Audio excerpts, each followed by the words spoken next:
पुढची बातमी, राष्ट्रवादी काँग्रेसच्या फुटीनंतर पवार कुटुंबातही फूट पडली। विधानसभा आणि लोकसभा निवडणुकीमध्ये पवार विरुद्ध पवार सामना पाहायला मिळाला होता।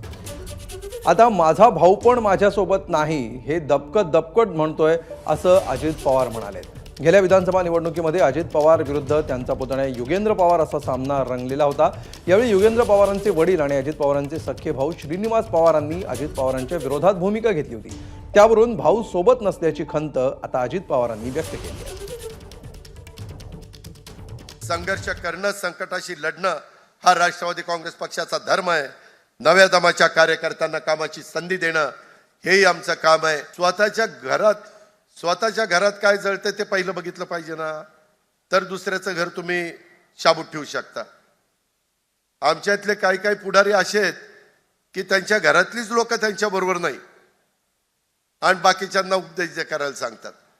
मी तर रेटून बोलायचो, पण मी आता दबकत बोलतोय, कारण माझा भाऊ पण माझ्या बरोबर नाही।